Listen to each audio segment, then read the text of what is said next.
प्यारे बच्चों नमस्कार। जो आज का सब्जेक्ट चलेगा वो हमारा एब्स्ट्रैक्ट अलजेब्रा का सब्जेक्ट चलेगा, जिसमें टॉपिक का नाम होगा even and odd permutation. Even and odd permutation वाला हमारा 2 लेक्चर में कंप्लीट होगा। फर्स्ट लेक्चर में हम लोग ये पढ़ेंगे कि इवन एंड ऑड परमुटेशन को ट्रांसपोजिशन मेथड से कैसे करा जाता है, और सेकंड वाले लेक्चर में हम लोग ये पढ़ेंगे कि इवन एंड ऑड परमुटेशन को इन्वर्जन मेथड से कैसे किया जाता है। तो ये हमारा फर्स्ट पार्ट चल रहा है। तो फर्स्ट वाले पार्ट में हम लोग ये देखेंगे कि जो हमारा इवन एंड ऑड परमुटेशन है उसको हम लोग ट्रांसपोजिशन मेथड से पढ़ेंगे, और ट्रांसपोजिशन मेथड से किसी भी परमुटेशन का इवन एंड ऑड फाइंड करेंगे कि वो परमुटेशन इवन है या फिर वो परमुटेशन ऑड है। ये आपको समझ आया? तो फर्स्ट वाला टॉपिक है जिसमें ट्रांसपोजिशन वाले मेथड से चल रहा है। तो आइए स्टार्ट करते हैं। देखिए, ये स्टेटमेंट मैंने पहले से लिखा हुआ है यहाँ पे कि हमारा जो टॉपिक चल रहा है वो इवन एंड ऑड परमुटेशन चल रहा है। तो आप देख सकते हैं इसका स्टेटमेंट लिखा हुआ है कि a permutation is called an even या फिर ऑड परमुटेशन। किसी भी परमुटेशन को या तो इवन परमुटेशन कहा जाएगा या तो ऑड परमुटेशन कहा जाएगा इफ अगर it can be expressed as a product of an even या फिर ऑड नंबर ऑफ ट्रांसपोजिशन। अगर उसको मैं लिख सकता हूं, मतलब मेरे पास जो भी परमुटेशन दिया हुआ है अगर मैं उसको लिख सकता हूं प्रोडक्ट ऑफ एन इवन या फिर ऑड नंबर ऑफ ट्रांसपोजिशन। इसका मतलब अगर मैंने किसी परमुटेशन को इवन नंबर ऑफ ट्रांसपोजिशन के प्रोडक्ट की फॉर्म में लिखा, मैं दोबारा रिपीट करूंगा, अगर किसी परमुटेशन को मैंने इवन नंबर ऑफ ट्रांसपोजिशन की फॉर्म में लिखा तो वो इवन परमुटेशन होगा, और अगर किसी परमुटेशन को मैंने ऑड नंबर ऑफ ट्रांसपोजिशन की फॉर्म में लिखा तो वो ऑड परमुटेशन होगा। सिंपल सा रिजल्ट है। लेकिन यहाँ पर एक मीनिंग आता है, मैंने इसमें मार्कर भी लगा रखा है कि ट्रांसपोजिशन का मीनिंग क्या होता है। तो पहले हम लोगों को ये समझना पड़ेगा कि ट्रांसपोजिशन का मीनिंग क्या होता है, क्योंकि अगर हम लोगों को किसी का भी ट्रांसपोजिशन निकालना आ गया तो वो ट्रांसपोजिशन अगर इवन होगा तो हम लोग इवन परमुटेशन कह देंगे, वो ट्रांसपोजिशन अगर ऑड होगा तो हम लोग ऑड परमुटेशन कह देंगे। ये आपको समझ आए? तो बेसिकली सारी की सारी कंडीशन हमारी ट्रांसपोजिशन पे डिपेंड है कि ट्रांसपोजिशन किस तरीके से बिहेव कर रहा है। ये आपको समझ आया? इसका मैं एक एग्जांपल समझाऊंगा। एग्जांपल मान लो कोई जनरल तरीका ले रहा हूं मैं इस तरीके से। जनरल तरीका इस तरीके से कि मेरे पास एक परमुटेशन कुछ यहाँ पर है A1 A2, यहाँ पर A3, ये डॉट डॉट डॉट मान लिया मैंने AN टाइप की परमुटेशन है। और इसका मतलब ये परमुटेशन में जो A1 A2 लिखा हुआ है ये सारे के सारे मेरे पास डोमेन है। और आप जानते हो परमुटेशन एक फंक्शन है, तो फंक्शन और one one onto function है, तो हर एक डोमेन के लिए कोई ना कोई रेंज एग्जिस्ट करेगी, और वो रेंज इन्हीं में से कुछ ना कुछ इधर उधर होगी।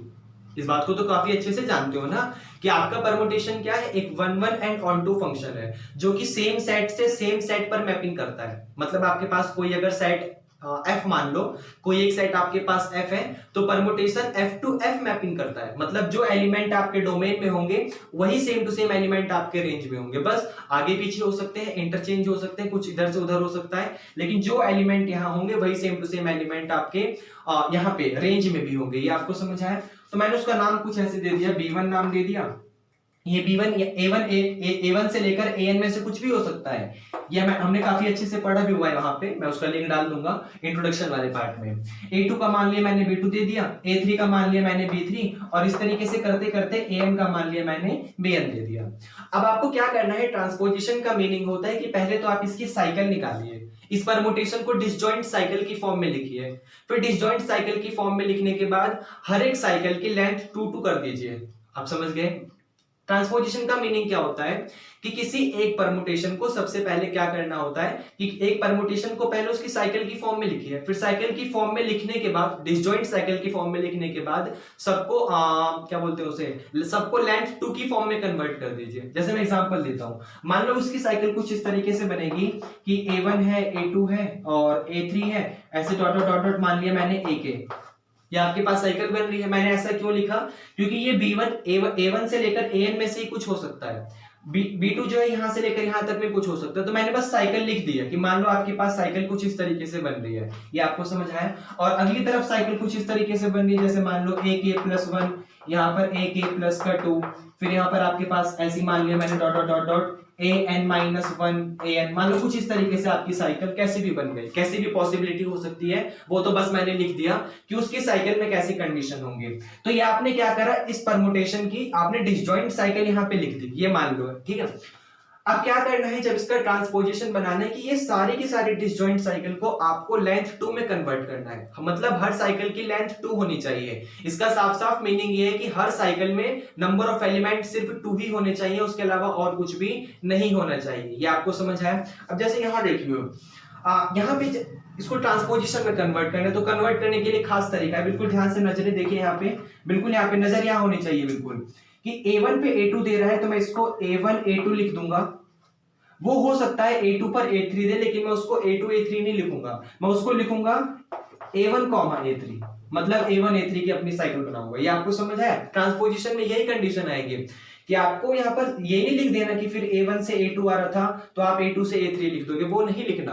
वो मैं मान के चलता हूं, जैसे मैं आपको बता रहा हूं कि ये आपका 1 1 on 2 फंक्शन है, तो 1 1 on 2 फंक्शन होने का मीनिंग है हर एक डोमेन के लिए कोई ना कोई रेंज एग्जिस्ट करती है और हर एक रेंज के लिए कोई ना कोई डोमेन एग्जिस्ट करता है। तो बाय सेम कंडीशन यहाँ पर मैंने लिख दिया कि A1 जो है वो A2 से मैप हो रहा है, मतलब A1 का जो रेंज है वो A2 है, तो मेरे को यहाँ पे लिखना चाहिए कि A2 A3 से मैप होगा। तो वो नहीं लिख के हम लोग इसको ऐसे ही लिखेंगे कि A1 जो है वो A3 से ही मैप हो रहा है, हम लोग मान के चलते हैं कि A3 जो होगा उससे पहले कोई ना कोई A2 तो आएगा ही, तो यहाँ पर A1 A3 आ गया। फिर उसी तरीके से A1 को हम लोग A4 से मैपिंग दिखाएंगे, तो ये वाला रिजल्ट हमारा A1 A4 हो जाएगा, और ऐसे करते करते हम A1 को आखिरी में AK से मैपिंग दिखा देंगे कि A1 AK से मैप हो रहा है, ऐसे डॉट डॉट डॉट डॉट। ये आप समझ लो, तो ये ट्रांसपोजिशन है, कोई ज्यादा चेंज नहीं है। आपके पास जो भी डिसजॉइंट साइकिल थी उस डिसजॉइंट साइकिल को लेंथ 2 में कन्वर्ट कर दो। लेंथ 2 में कन्वर्ट करने का मतलब देखो मैंने सबको लेंथ 2 में कन्वर्ट कर दिया। अब लेंथ 2 में कन्वर्ट करने के लिए भी खास तरीका है कि आपके पास फर्स्ट एलिमेंट ही हर एलिमेंट के साथ रिलेट करेगा। आपको उस तरीके से ही लिखना है कि A1 A2 के साथ भी जाएगा, A1 A3 के साथ भी जाएगा, A1 A4 के साथ भी जाएगा, ऐसे डॉट डॉट डॉट डॉट करते करते A1 AK के साथ भी जाएगा। तो वो ट्रांसपोजिशन का खास तरीका है, ये आपको समझ है? तो बाकी सारे एलिमेंट इस तरीके से आप लिख देंगे, ये आपको समझ है? तो ऐसे आपको क्या करा आपने कि सारे के सारे डिसजॉइंट साइकिल को लेंथ 2 में कन्वर्ट कर दिया। अब लेंथ 2 में कन्वर्ट करने के बाद आप देख लो वो आपके पास जितने भी ऐसे ट्रांसपोजिशन आए हैं 1 2 3 4 5 6 ऐसे करते करते जितने भी, अगर वो इवन आए हैं तो आपका परमुटेशन इवन परमुटेशन बन गया, अगर वो ऑड आए हैं तो आपका परमुटेशन ऑड परमुटेशन बन गया। ये आपको समझ आया? छोटी सी समरी दूंगा, ज्यादा लंबी नहीं। आपके सामने इवन एंड ऑड परमुटेशन है, तो इवन एंड ऑड परमुटेशन को आप ट्रांसपोजिशन मेथड से निकाल सकते हो, इस वाले लेक्चर में हम लोग वही पढ़ रहे हैं। तो आप किसी भी चीज को इवन परमुटेशन कहोगे अगर उसके पास इवन नंबर ऑफ ट्रांसपोजिशन है, आप किसी भी परमुटेशन को ऑड परमुटेशन कहोगे अगर उसके पास ऑड नंबर ऑफ ट्रांसपोजिशन है। अब ट्रांसपोजिशन का मीनिंग ये होता है कि आपको किसी भी परमुटेशन को डिसजॉइंट साइकिल की फॉर्म में लिखना है, और डिसजॉइंट साइकिल की फॉर्म में लिखने के बाद आपको उसे लेंथ 2 की फॉर्म में ब्रेक करना है। जितनी भी डिसजॉइंट साइकिल आई हैं 2 से ज्यादा, आपको उन सारी के सारी मतलब साइकिल को लेंथ 2 में कन्वर्ट करना है, मतलब सबके पास सिर्फ 2 एलिमेंट होने चाहिए, उसके अलावा और कोई एलिमेंट नहीं होना चाहिए। ये आपको समझ आया? तो और फिर ऐसे अब जब आप सारे की सारी साइकिल को लेंथ 2 की फॉर्म में कन्वर्ट कर लोगे, तो कन्वर्ट करने के बाद ये देखो कि आपके पास वो सारे के सारे जो अलग अलग ट्रांसपोजिशन आए हैं 1 2 3 ऐसे 4 करते करते वो सारे के सारे इवन है, तो आपका परमुटेशन इवन परमुटेशन बनेगा। वो सारे के सारे अगर ऑड है तो आपका परमुटेशन ऑड परमुटेशन बनेगा। ज्यादा कोई और मीनिंग नहीं है। ये आपको समझ आया? तो उम्मीद है इंट्रोडक्शन समझ आया होगा, और अभी तो एक एग्जांपल लेंगे तो काफी ज्यादा अच्छे से समझ आ जाएगा। ये आपको समझ आया? एक डाउट आता है यहाँ पर, मेरे मन में भी आया था जब मैंने पढ़ा था, फिर वो तो मेरा क्लियर हो गया बाद में। वो डाउट ये था यहाँ पर कि इस तरीके से मैं इसको रफ करूंगा पहले, ठीक है? इसको रफ करूंगा, ये हो गया। यहाँ पर ये जो मैंने यहाँ पर ये बोल दिया ना, जैसे मान लीजिए यहाँ पर कि 1 2 3 4 ये कुछ आपस में मान लीजिए साइकिल बन रही है, और इस तरीके से मैंने सिर्फ यही लिया है। तो यहाँ पर इसका तो मीनिंग ये है ना कि 1 2 से रिलेट हो रहा है, फिर ये 2 3 से रिलेट हो रहा है, फिर ये 3 4 से रिलेट हो रहा है। इसका तो मीनिंग ये है, यही तो मीनिंग है ना कि 1 2 से रिलेट हो रहा है। 1 मतलब 1 का जो रेंज है वो 2 है, फिर 2 का रेंज जो है वो 3 है, फिर 3 का रेंज जो है 4 है, और फिर से 4 का रेंज 1 है। ये साइकिल तो कुछ इस तरीके से बनेगी। परमुटेशन जो है वो तो आपका ऐसे बनेगा ना, 1 पे 2 है, फिर यहाँ 2 पे 3 है, फिर यहाँ 3 पे 4 है, और फिर से 4 पे 1 है। आपका तो इस तरीके से बनेगा। तो आपने जब इसको ट्रांसपोजिशन में कन्वर्ट करा, तो ट्रांसपोजिशन में कन्वर्ट करने के लिए आपको ऐसे लिखना चाहिए था कि 1 पे 2 लिख दिया, फिर आपने यहाँ पर 2 पे 3 लिख दिया, और फिर आपने यहाँ पे 3 पे 4 लिख दिया, क्योंकि यही तो इसका रियल मीनिंग है कि 1 का जो है वो 2 से रिलेट हो रहा है, फिर वो जो 2 वाला है वो 3 से रिलेट हो रहा है, फिर वो जो 3 वाला है फिर वो 4 से रिलेट हो रहा है। मेरे को ऐसे लिखना चाहिए था। आप समझ रहे हो इस चीज को काफी अच्छे से कि 1 2 से रिलेट हो रहा है, जनरली सोचो, ये मेरे मन में डाउट आया था तो मैं बता दे रहा हूँ, हो सकता है आपके लिए कोई ये लॉजिकल मीनिंग ना हो। जैसे मैं यहाँ पर करवा रहा था कि मेरे पास मान लीजिए इस साइकिल के चैन A1 A2 A3 ऐसे करते करते AK है, तो मैंने क्या किया था कि A1 को A2 से ले लिया और A1 को A3 से ले लिया, जबकि मेरे को लेना कैसे चाहिए था, A1 को A2 से लेता, A2 को A3 से लेता, A3 को A4 से लेता, ऐसे ले सकता था। ये इलॉजिकल मीनिंग हो सकता है आपके लिए, मैं दोबारा रिवाइज कर दूं, अगर आपको लग रहा है कि इसमें कोई लॉजिक नहीं है आपके लिए तो आप स्किप कर दीजिए प्लीज। तो यहाँ पर देखिए ये 1 2 लिखा हुआ है, ये 2 3, ये 3 4, क्योंकि मीनिंग ऐसी ही होगा ना, अगर ये साइकिल बन रही है तो ये साइकिल बनने पर 1 2 से रिलेट हो रहा है, तो यहाँ पर मैंने 1 2 लिख दिया, क्योंकि सबको लेंथ 2 में कन्वर्ट करना है तो मैंने 2 में कन्वर्ट करके ब्रैकेट लगा दिया। फिर 2 3 से रिलेट हो रहा है तो मैंने 2 3 लिख दिया। फिर 3 4 से रिलेट हो रहा है तो मैंने 3 4 लिख दिया, क्योंकि साइकिल में ऐसे बन रहा है। 4 1 लिख दूंगा, मान लो यहाँ पर 4 1 से रिलेट हो रहा है तो मैंने 4 1 लिख दिया। ये आपको समझ आया? तो ये जो मैं बोल रहा हूँ ये गलत बोल रहा हूँ, क्यों? क्योंकि इसका मीनिंग है 1 पे 2 दे रहा है और फिर दोबारा घूम के 2 पे 1 दे रहा है। ये आपको समझ आया? मैं दोबारा बोल रहा हूँ, ये मेरे लिए मीनिंगफुल था उस समय जब मैं खुद कर रहा था, लेकिन अब इलॉजिकल है ये, तो इसीलिए मैं यहाँ पर बोल रहा हूँ 1 पे आदमी 2 दे रहा है और 2 पर ये आदमी यहाँ पर 1 दे रहा है, तो आप इसको लिखोगे 1 पे 2 2 पे 1। ये आपको समझ आया? फिर ये 2 पे 3 दे रहा है, लेकिन ये तो 2 पे 1 दे रहा है, तो आपके सामने डाउट आ जाएगा, ये 2 पे 3 दे रहा है, ये 2 पे 1 दे रहा है, तो आप 2 पे 1 लिखोगे या 3 लिखोगे? दो दो लिख नहीं सकते, क्योंकि फंक्शन आपका 1 1 और 2 है, एक पे एक काम करेगा, एक पे दो काम तो कर नहीं सकता, एक सीट पे दो बच्चा तो बैठ नहीं सकता, इसलिए 2 पे या तो 1 बैठेगा या तो 2 पे 3 बैठेगा। तो 2 पे 1 ले लिया मैंने मान लो यहाँ से, तो 3 कहाँ ले जाऊंगा, तो ये मीनिंग मेरा गलत हो जाएगा। ये आपको समझ आया? इसलिए मैं क्या करूंगा, जब भी मेरे पास इस तरीके से साइकिल बनेगी तो मैं 1 को 2 के साथ रहने दूंगा, फिर 1 को 3 के साथ रहने दूंगा, फिर 1 को आखिरी में 4 के साथ रहने दूंगा। ये आपको समझ आया? और मैं इसको कह दूंगा कि ये मेरी क्या बोलते हैं इसे, ट्रांसपोजिशन मेरा बन रहा है। कैसे बोलूंगा कि ये, मैं इसको ध्यान से देखूंगा, ये वाला 1 2 के साथ है, ठीक है 1 2 होगा, फिर यही वाला 1 3 के साथ है, मतलब अगला एलिमेंट 2 के नीचे 3 होगा, फिर यही वाला एलिमेंट 4 के साथ है, मतलब अगला एलिमेंट 3 के नीचे 4 होगा, फिर 4 के बाद कुछ नहीं बचा तो दोबारा घूम के 1 आ जाऊंगा। देखो ना, 1 के नीचे मैं इसको इसी एलिमेंट 1 के साथ बाकी सारे के सारे एलिमेंट लिख दूंगा, मैं 1 के साथ 2 भी लिख दूंगा, 1 के साथ 3 भी लिख दूंगा, 1 के साथ 4 भी लिख दूंगा, तो यहां पर 1 के साथ 2 आ जाएगा, ठीक है। फिर मैं 1 के साथ 3 लिखूंगा तो 1 3 आ जाएगा, फिर 1 के साथ 4 लिखूंगा तो 1 4 आ जाएगा, और मैं इसको देख के समझ भी जाऊंगा कि 1 के साथ 2 आ रहा है और उसी 1 के साथ 3 आ रहा है और उसी 1 के साथ 4 आ रहा है, तो मेरा 1 जो है वो 2 के साथ है, फिर अगला 2 वाला जो है वो 3 के साथ है, फिर अगला जो 3 वाला है वो 4 के साथ है, 4 के आगे कुछ नहीं बचा तो दोबारा साइकिल बन रही है, इसलिए घूम के आगे 1 पे आ जाऊंगा, तो मेरा वही बन जाएगा 1 पे 2 2 पे 3 3 पे 4 और 4 पे 1। ये आपको समझ आया? कोई दिक्कत है? आइए एग्जांपल लेते हैं, फिर काफी अच्छे से हमें बेटर तरीके से समझ आ जाएगा, और उम्मीद है मेरे को यहाँ समझ आया भी होगा, आपको उम्मीद तो है आया तो होगा। इसको एक लेते हैं अच्छा सा एग्जांपल, फिर अच्छे समझते हैं, और इसको रफ कर दें, ठीक है।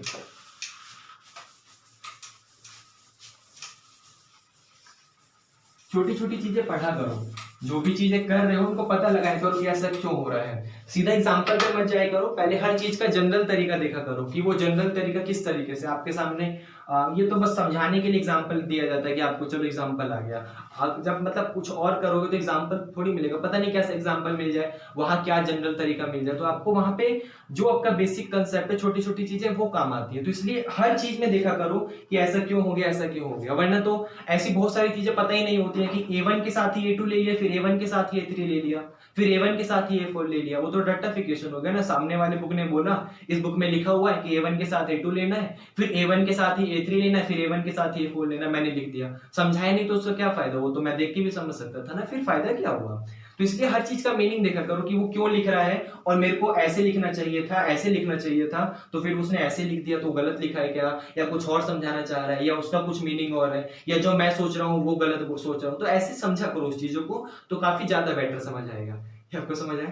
टाइम तो बर्बाद नहीं हुआ। चलिए ठीक है, एक क्वेश्चन लेते हैं, काफी अच्छा क्वेश्चन है यहाँ पर। G इज इक्वल टू, ये दिया हुआ है 1 2 3 4 5 6 7 8 9, और इसकी कुछ रेंज इस तरीके से है 254 361 978, 254 361 978। देखिए ये आपके पास परमुटेशन है, सबसे पहले तो इसकी साइकिल बनाओ, साइकिल बनाने के लिए ध्यान से देखो, यहां पर ये 1 2 के साथ रिलेट हो रहा है, फिर 2 5 के साथ रिलेट हो रहा है, फिर ये वाला 5 6 के साथ रिलेट हो रहा है, फिर 6 1 के साथ रिलेट हो रहा है, साइकिल बन गई।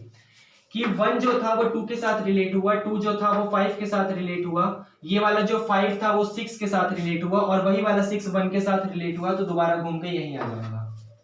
फिर आगे मेरे पास 1 2 5 6 हो गया। 3 को देखो, 3 4 के साथ रिलेट हो रहा है, 4 3 के साथ रिलेट हो रहा है, तो 3 4 की साइकिल बन गई कि जब भी मेरे को 3 देगा, जब भी मेरे को 3 देगा मैं 4 पे चला जाऊंगा, जब भी मेरे को 4 देगा मैं 3 पे चला जाऊंगा। फिर उसके बाद 1 हो गया, 2 हो गया, 3 4 5 6 हो गया। उसके बाद देखो ये 7 पे 9 दे रहा है, 9 पे 8 दे रहा है, 8 पे 7 दे रहा है, ये 7 पे 9 दे रहा है और 9 पे 8 दे रहा है और 8 पे दोबारा घूम के 7 दे रहा है। तो साइकिल तो इस तरीके से बनेगी, और ये तो हम लोग काफी ज्यादा पढ़ भी चुके हैं। हम लोग अभी कुछ दिन पहले साइकिल डिकम्पोजिशन पढ़ रहे थे, तो वहां पर भी हम लोगों ने देखा था कि इस तरीके से ब्रेक करते हैं। फिर उसके बाद हम लोगों ने जब इसका इंट्रोडक्शन पार्ट पढ़ा था परम्यूटेशन का, तो वो तो काफी अच्छे से समझा था कि उसकी साइकिल इस तरीके से ब्रेक होती है। तो साइकिल हमने इस तरीके से ब्रेक कर ली। अब आपको क्या करना है, इसी के ट्रांसपोजिशन में ऐसे लिखना है कि ये वाला 1 यहाँ 2 के साथ रिलेट होगा, फिर यही वाला 1 इस बार 2 पे नहीं जाना, यही वाला 1 5 के साथ रिलेट होगा, और फिर यही वाला 1 यहाँ 6 के साथ रिलेट होगा, तो ये 1 2 1 5 और 1 6 हो जाएगा, क्योंकि ट्रांसपोजिशन में सबकी लेंथ 2 होनी चाहिए। ये आपको समझ है, मैंने कन्वर्ट कर दिया। उसका डेफिनेशन में ये कहता है कि किसी चीज को आप ट्रांसपोजिशन कब कहोगे, जब किसी साइकिल की लेंथ 2 है। तो ये आपके पास आ गया। अब यहाँ देखिए 3 और 4 जो है वो लेंथ 2 का है, तो कन्वर्ट करने की कोई दिक्कत नहीं है, लेकिन ये लेंथ जो है वो 3 का है, तो आप इसको कन्वर्ट करोगे, पहले 7 पे 9 ले लोगे, 7 का रिलेशन 9 के साथ, तो यहाँ पे 7 9 आ गया, फिर उसी 7 का रिलेशन 9 पे नहीं जाना, उसी 7 का रिलेशन 8 के साथ ले लोगे, मतलब फर्स्ट एलिमेंट का रिलेशन ही सारे के सारे एलिमेंट के साथ आप ले लोगे। और आप यहाँ ध्यान से देखो कितने कितने ट्रांसपोजिशन बने, 1 2 3 4 5 6, आपके पास 6 ट्रांसपोजिशन बने, 6 ट्रांसपोजिशन बने। और अब देखिए इवन एंड ऑड परमुटेशन की डेफिनेशन क्या थी कि जितने नंबर, मतलब आपका इवन ट्रांसपोजिशन बनेगा तो इवन परमुटेशन, ऑड ट्रांसपोजिशन बनेगा तो ऑड परमुटेशन। यहाँ पर 6 एक इवन नंबर है, तो इवन नंबर ऑफ ट्रांसपोजिशन बना है, तो आपका ये परमुटेशन कैसा आ गया, इवन परमुटेशन। क्यों? क्योंकि आपका जो ट्रांसपोजिशन बना है वो इवन बना है, इसलिए इवन बनने की वजह से ये इवन परमुटेशन आ गया। अगर ऑड बनता तो आपका ऑड परमुटेशन आ जाता। ये आपको समझ आया? तो इस तरीके से आप देख सकते हो, कोई दिक्कत तो नहीं है। पहले आपको क्या करना, साइकिल बनाया, ये मैं लिख दूं यहाँ पर, पहले आपने साइकिल बनाया, साइकिल बनाने के बाद उसको ट्रांसपोजिशन करा, ट्रांसपोजिशन करने के बाद आपने ये दोनों लिख दिया। एक एग्जांपल और लेंगे, फिर आगे इसकी कुछ और खास बात करेंगे। रफ करूं, ठीक है।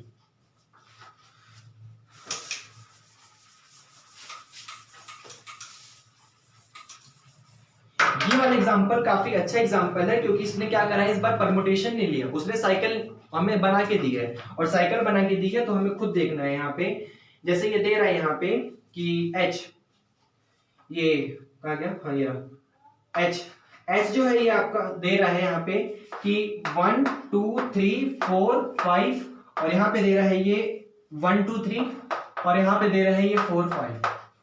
तो इसको ध्यान से देखिए, पहले तो इसने साइकिल यहाँ बना के दी हुई है कि आपकी साइकिल इस तरीके से है, ठीक है। अब क्या करना है, इस साइकिल को पहले आपको डिकम्पोज करना है, ट्रांसपोज कर देना है। ट्रांसपोज कैसे करोगे, सबको लेंथ 2 2 में कन्वर्ट करना है। तो लेंथ 2 2 में कन्वर्ट करने के लिए यही वाला 1 यहाँ 2 के साथ रिलेट होगा, यही वाला 1 यहाँ 3 के साथ रिलेट होगा, यही वाला 1 यहाँ 4 के साथ रिलेट होगा, और यही वाला 1 यहाँ 5 के साथ रिलेट होगा। यहाँ पर तो अच्छा, यहाँ पर भी ब्रेक कर सकते हो, यही वाला 1 यहाँ 2 के साथ रिलेट होगा, यही वाला 1 यहाँ 3 के साथ रिलेट होगा, और बस और तो नहीं हो सकता, यही वाला 4 5 के साथ रिलेट होगा। ये तो अकेला का अकेला ही ठीक है।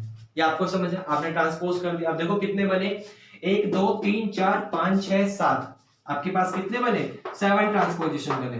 तो 7 ट्रांसपोजिशन बनने की वजह से, क्योंकि 7 आपका ऑड नंबर है, इसलिए ये ऑड परमुटेशन बन गया। ये आपको समझ आया, इसलिए ये वाला ऑड परमुटेशन बन गया। और सिंपल सा मीनिंग था एग्जांपल, आपको समझ आया, कोई दिक्कत तो नहीं है, बड़ा सिंपल सा मीनिंग। अच्छा एक सेकंड आया होगा, किसी के मन में डाउट आया होगा, 4 का रिलेशन 5 है, तो 5 का आगे घूम के 1 पे आ जाएगा, क्योंकि साइकिल बन रही है आपकी। देखो ना यहाँ पे ध्यान से, 4 का रिलेशन 5 है, तो 5 का आगे घूम के 1 आ गया होगा, क्योंकि साइकिल बन रही है। और ये कह रहा है 4 का 5 के साथ है, तो 5 का 4 के साथ होगा। हाँ सही कह रहा है, क्यों? क्योंकि ये अलग अलग परमुटेशन है। इस परमुटेशन का परफेक्ट मीनिंग है 1 2 3 4 5।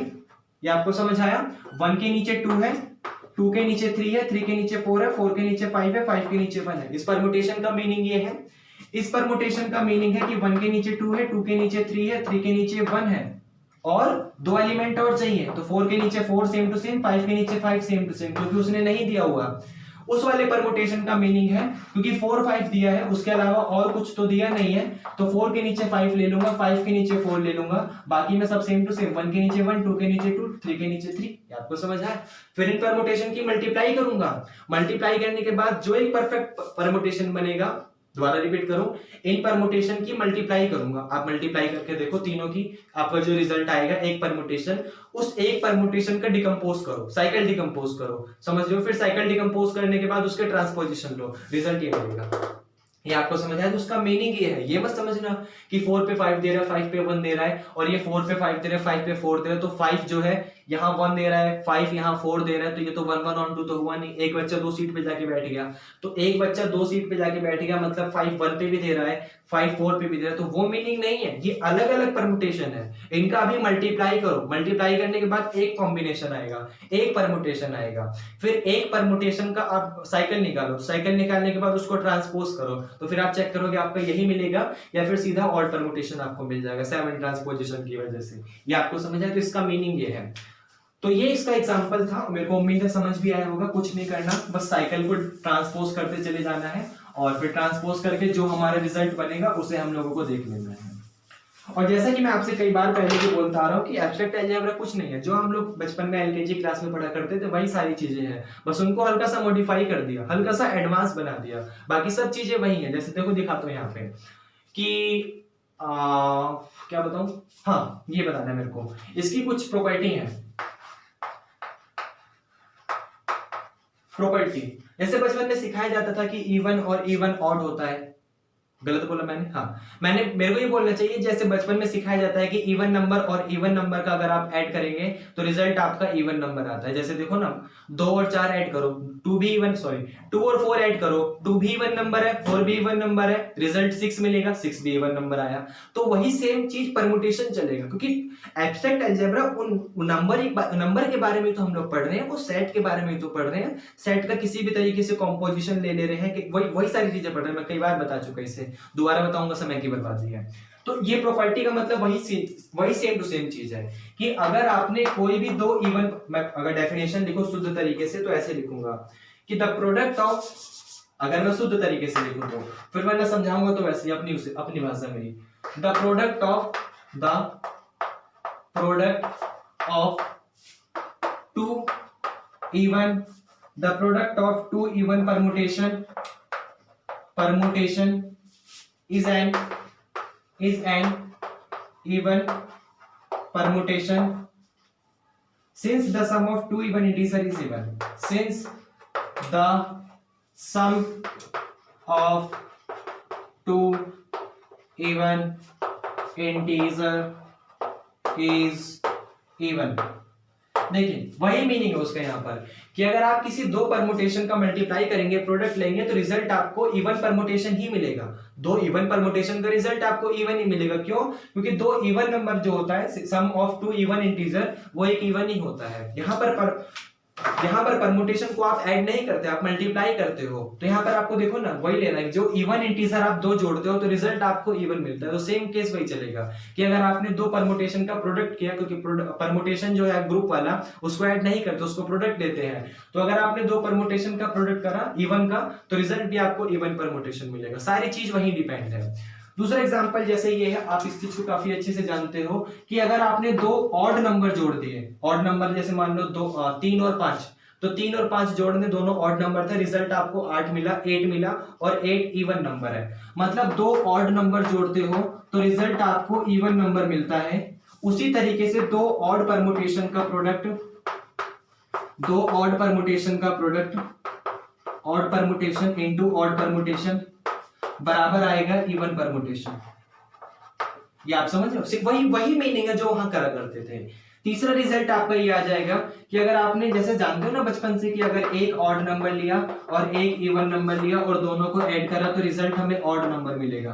तो सेम वही मीनिंग यहाँ पर भी है कि अगर आपने एक ऑड परमुटेशन ले लिया और उस ऑड परमुटेशन का प्रोडक्ट ले लिया इवन परमुटेशन के बाद, या फिर आपने एक इवन लिया, इस इवन का प्रोडक्ट ले लिया ऑड परमुटेशन के बाद, ऑड परमुटेशन के साथ, तो रिजल्ट आपका ऑड परमुटेशन ही मिलने वाला है। वही मीनिंग है। जिस तरीके से नंबर के ऊपर काम करता था कि दो नंबर को जोड़ो, दो इवन नंबर जोड़ो तो इवन मिलेगा, तो दो इवन परमुटेशन का प्रोडक्ट इवन देगा, दो ऑड नंबर को जोड़ो इवन देगा, तो उसी तरीके से दो ऑड परमुटेशन का प्रोडक्ट इवन देगा, एक ऑड एक इवन जोड़ो तो ऑड देगा, तो उसी तरीके से एक ऑड परमुटेशन और एक इवन परमुटेशन का प्रोडक्ट ऑड देगा। सेम सारी चीजें वही डिपेंड है, उसमें कोई प्रॉब्लम नहीं होना चाहिए। ये आपको समझ है? तो ये इसकी कुछ प्रॉपर्टी थी, काफी अच्छी प्रॉपर्टी थी, और इसमें कुछ बताने के लिए तो और नहीं है। बाकी इंट्रोडक्शन समझ आया आपको? चलो अच्छी बात है। क्वेश्चंस कैसे करोगे समझ आया? कैसे भी दे क्वेश्चन, सिंपल देगा, क्या देगा हार्ड? इसका वेट ही कितना है, मतलब बहुत छोटा सा टॉपिक है तो क्या देगा हार्ड सा? सिंपल सा मीनिंग है। और वैसे भी अगर कुछ मिलता है तो नया मिलता है तो ट्राई करो, नहीं होता तो कमेंट करो, रिप्लाई करूंगा। तो आपको उसका क्वेश्चन समझ आया, किस तरीके से हैंडल करोगे, इंट्रोडक्शन समझ आया, बेसिकली क्या होता है, क्यों होता है, कैसे होता है, और उसकी कुछ प्रॉपर्टी थी। प्रॉपर्टी आप देख सकते हो कहीं पर, एप्लीकेशन देख सकते हो। मान लो आपने एक ऑड परमुटेशन ले लिया और एक ऑड परमुटेशन ले लिया, जब उन दोनों ऑड परमुटेशन की मल्टीप्लाई करोगे तो रिजल्ट आपको इवन परमुटेशन मिलेगा। उसे चेक करके देखो, समझ रहे हो? ऑड परमुटेशन का मतलब है जिसके पास ऑड ट्रांसपोजिशन है, फिर ये वाले ऑड परमुटेशन का मतलब है जिसके पास ऑड ट्रांसपोजिशन है। दोनों का मल्टीप्लाई करोगे रिजल्ट आपको इवन परमुटेशन देगा। ये समझ आया? नहीं समझ आया? सब एक समझा देता हूं। मान लो मैंने यहां पर एक ले लिया 1 2, ऑड नंबर है, एक ऑड नंबर है, ये ठीक है। उसके साथ मैंने एक ले लिया यहां पर ये वाला 2 पे 3, एक सेकंड, 2 पे 3, यहाँ पे 2 पे 5, यहाँ पे 2 पे 6। मान लो मैंने ये ले लिया 2 पे 3, 2 पे 5 और 2 पे 6। तो आप देख सकते हो कि ये वाला 1 जो है वो भी ऑड है, ये जो 3 है वो भी ऑड है, तो दोनों के दोनों ऑड परमुटेशन है। मतलब ये जो ट्रांसपोजिशन लिखे हैं मैंने लेंथ 2 के, क्योंकि लेंथ 2 को ही ट्रांसपोजिशन कहा जाता है, तो ये जो एक मैंने लिखा है ये ऑड ट्रांसपोजिशन है, और ये जो 3 लिखे हैं ये भी ऑड ट्रांसपोजिशन है। और जब दोनों को एक साथ कंबाइन कर लूंगा तो ये मिलकर 4 बन जाएंगे, और 4 मतलब इवन परमुटेशन बन गया। इवन ट्रांसपोजिशन बना, पहले तो कंबाइन होकर 4 बन गया, 4 का मतलब इवन ट्रांसपोजिशन बना, और इवन ट्रांसपोजिशन को ही इवन परमुटेशन कहा जाता है। ये आपको समझ है? तो ये टॉपिक था इवन एंड ऑड परमुटेशन का। उम्मीद है मेरे को समझ आया होगा। अच्छा लगा है तो पढ़ते रहिए, बाकी चलिए ठीक है, थैंक यू, बाय।